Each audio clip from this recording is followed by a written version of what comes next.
আসসালামু আলাইকুম সবাইকে। আশা করি সবাই ভালো আছো। আজকে প্রিয় শিক্ষার্থী বন্ধুরা, আজকে তোমাদের রসায়নের ৩য় অধ্যায় নিয়ে আলোচনা করব আমরা আজকে। রসায়নের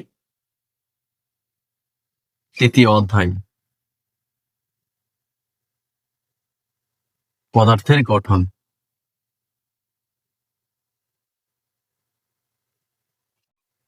রসায়নের ৩য় অধ্যায় পদার্থের গঠন। এই অধ্যায় থেকে যে বিষয়গুলো আমাদের খুবই গুরুত্বপূর্ণ সেই বিষয়গুলো নিয়ে প্রথমে তোমাদের সাথে আলোচনা করে নিব। পরে আমরা ওই বিষয়গুলো নিয়ে বিস্তারিত ক্লাসে আলোচনা করব। প্রথম যে টপিকসটা আছে ৩য় অধ্যায়ের, সেটা হচ্ছে পরমাণুর মডেল। পরমাণুর মডেল। পরমাণুর মডেল থেকে আমাদের দুই ধরনের কোশ্চেন থাকে। একটা হচ্ছে, আমরা জানি পরমাণুর মডেল হচ্ছে দুই ধরনের, তোমাদের মেন বইয়ে দেওয়া আছে। একটা হচ্ছে রাদারফোর্ডের পরমাণু মডেল, আর একটা হচ্ছে বোর পরমাণু মডেল।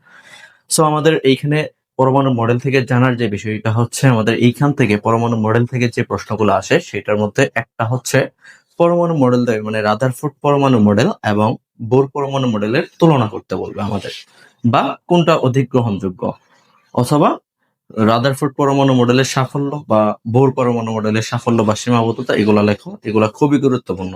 এবং আরেকটা খুবই গুরুত্বপূর্ণ প্রশ্ন আসে গ নম্বরের জন্য, সেটা হচ্ছে বোর পরমাণু মডেলের দ্বিতীয় যে স্বীকার্য আছে কৌণিক ভরবেগ, এই কৌণিক ভরবেগ থেকে আরেকটা খুবই গুরুত্বপূর্ণ ম্যাথ আসে। এই ম্যাথটাও তোমাদের সলভ করে দিব। দেখো, 2 নম্বর যে বিষয়টা আছে আমাদের ইলেকট্রন বিন্যাস। ইলেকট্রন বিন্যাস। এখন দেখো, ইলেকট্রন বিন্যাস হচ্ছে রসায়নের জন্য এত গুরুত্বপূর্ণ একটা যে বিষয়, যে ইলেকট্রন বিন্যাসটা তুমি না জানলে বা না পড়লে তুমি রসায়ন সম্পর্কে কোনো কিছুই পারবে না, বা রসায়ন সম্পর্কে তোমার কোনো ধারণাই হবে না ইলেকট্রন বিন্যাস ছাড়া। মূলত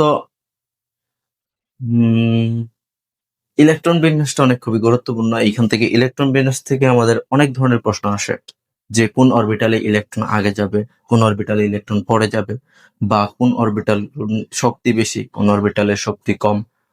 তারপর আছে ধরো তোমার পটাশিয়ামের ইলেকট্রন, মানে সর্বশেষ ইলেকট্রনটা 3D অরবিটালে না প্রবেশ করে 4s অরবিটালে কেন প্রবেশ করলো, এইগুলা বিষয় নিয়ে, এবং কিছু ব্যতিক্রম ধর্মী ইলেকট্রন বিন্যাস আছে। এই ধরনের কিছু আলোচনা আমরা ইলেকট্রন বিন্যাস যে টপিক্সটা আছে সেইখানে আলোচনা করব। এখন দেখো, ইলেকট্রন বিন্যাস অবশ্যই তোমাকে পারতে হবে, আর ইলেকট্রন বিন্যাস তুমি কিভাবে সহজে পারবা সেই বিষয়ে আমি বিস্তারিত একটা ক্লাস আলোচনা করে দিব। তারপর 3য় নম্বর যে বিষয়টা, সেটা হচ্ছে মৌলের আপেক্ষিক পারমাণবিক ভর নির্ণয়। আপেক্ষিক পারমাণবিক ভর নির্ণয়। দেখো, মৌলের আপেক্ষিক পারমাণবিক ভর নির্ণয় যে টপিক্সটা আছে, এই মৌলের আপেক্ষিক পারমাণবিক ভর নির্ণয়ের টপিক্সটা থেকে 2-3 ধরনের কোশ্চেন থাকতে পারে। যেমন আমি তোমারে বলি যে অনেক সময় ডিরেক্ট বলে দিতে পারে যে মৌলের আপেক্ষিক পারমাণবিক ভর নির্ণয় করো, বা বলতে পারে মৌলটি শনাক্ত করো, মানে তোমার মৌলটা কি হবে সেটা শনাক্ত করো। বা আরো বলতে পারে 50টি পরমাণুর ভর কত। এখান থেকেও অনেক খুবই গুরুত্বপূর্ণ একটা টপিকস মৌলের আপেক্ষিক পারমাণবিক ভর, এটা সম্পর্কে তোমাদের বিস্তারিত আলোচনা করব। তারপরে আরেকটা আছে আইসোটোপের শতকরা পরিমাণ থেকে। আইসোটোপের শতকরা পরিমাণ থেকে মৌলের গড় আপেক্ষিক ভর। গড় আপেক্ষিক ভর। দেখো, আইসোটোপের শতকরা পরিমাণ থেকে মৌলের গড় আপেক্ষিক ভর, এই টপিক্সটা তোমাদের জন্য মোস্ট ইম্পর্টেন্ট। গ নম্বরে তোমাদের এইখান থেকে প্রশ্ন আসে। আমরা যখন সৃজনশীল সলভ করবো এবং এই টপিক গুলো নিয়ে বিস্তারিত বেসিক আলোচনা করব, তখন তোমাদের এই বিষয়গুলোকে ক্লিয়ার করে দিব।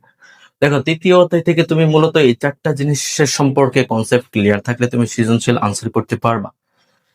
তাহলে তোমাকে এই 4টা জিনিসের উপর ভালো একটা আইডিয়া বা ভালো একটা কনসেপ্ট, মানে ধারণা তোমার মাথায় রাখতে হবে। আর তোমার রসায়নের 3য় অধ্যায়ে এইখান থেকে একটা সৃজনশীল আসবে। সো আমরা 3য় অধ্যায়ের যে জিনিসগুলো পড়বো আবারও একটু দেখি আমি। সেটা হচ্ছে পরমাণু মডেল সম্পর্কে আলোচনা করব, বা পরমাণু মডেল সম্পর্কে বিস্তারিত ধারণা আমরা নিব। ইলেকট্রন বিন্যাস, কিভাবে ইলেকট্রন বিন্যাস করবো একটা মৌলের, সেইটা সম্পর্কে আলোচনা করব, এবং এই ইলেকট্রন বিন্যাস থেকে কি কি ধরনের প্রশ্ন থাকে সেটা সম্পর্কেও আলোচনা করা হয়। তারপর আছে 3 নম্বর টপিক, মৌলের আপেক্ষিক পারমাণবিক ভর। মৌলের আপেক্ষিক পারমাণবিক ভর, এই বিষয়টাও অনেক গুরুত্বপূর্ণ। এখান থেকেও 2-3 ধরনের প্রশ্ন আসে। এটা আমি তোমাদের ভালোমতো কনসেপ্ট গুলো বুঝিয়ে দিব। তারপরে আছে আইসোটোপের শতকরা পরিমাণ থেকে মৌলের আপেক্ষিক পারমাণবিক ভর। এগুলা, এই চারটি টপিকস খুবই গুরুত্বপূর্ণ তোমার তৃতীয় অধ্যায়ের জন্য। ধন্যবাদ সবাইকে। পরবর্তী ক্লাসে আমি তৃতীয় অধ্যায়ের এই পরমাণু মডেল, ইলেকট্রন বিন্যাস, মৌলের আপেক্ষিক পারমাণবিক ভর, আইসোটোপের শতকরা পরিমাণ থেকে গড় আপেক্ষিক ভর সম্পর্কে ধাপে ধাপে ক্লাসগুলা তোমাদের দিয়ে দিব ইনশাআল্লাহ।